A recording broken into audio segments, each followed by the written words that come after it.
நாட்டுக்கோட்டை குழம்பு வைக்க வரேன்.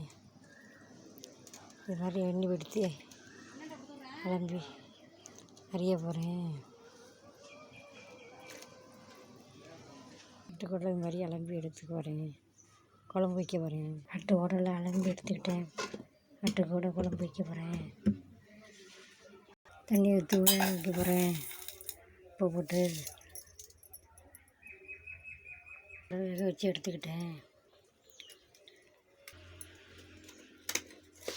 3 தக்காளி போடுறேன்.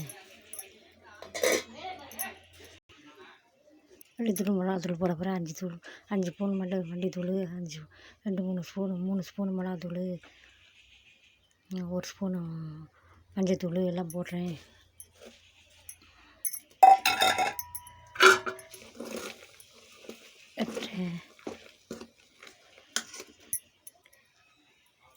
இஞ்சி பூண்டு பேஸ்ட்டு போட்டு 1 பூண்டு இஞ்சி 2 மூடி தேங்காய் அப்படியெல்லாம் அரைச்சி ஊற்றுறேன்.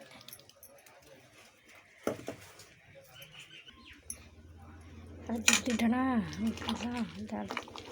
வெந்துட்டு இன்னும் தாளிக்கணும்.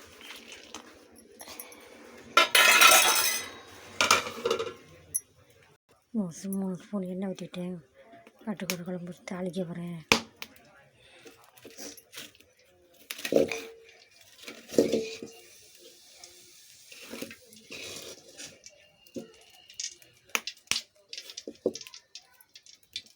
ஸ்பூன் சோப்பு போட்டுக்கிட்டேன்.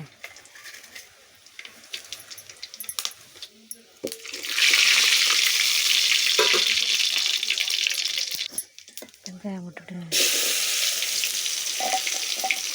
வெங்காயம் போட்டுட்டேன். கறி மசாலாவும் போட்டுவிட்டேன். கறி மசாலா போட்டுட்டேன். கருவேப்பிலை,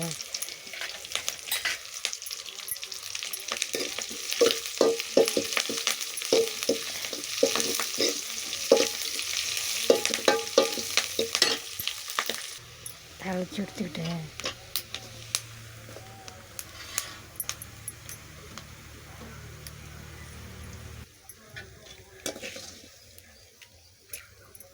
எடுத்து போடுறேன்.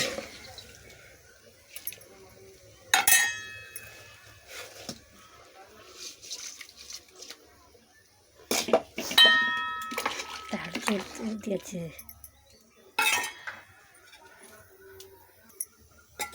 நாட்டுக்கோட்டை குழம்பு ரெடி.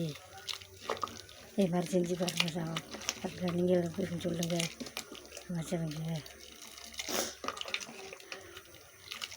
நல்லா அப்படியே எனக்கு கொதிக்க வச்சு நல்லா எண்ணெய் வச்சுக்கலாம். நீங்கள் சாப்பிட்டு பாருங்கள், செஞ்சு பாருங்கள், இருக்குன்னு சொல்லுங்கள்.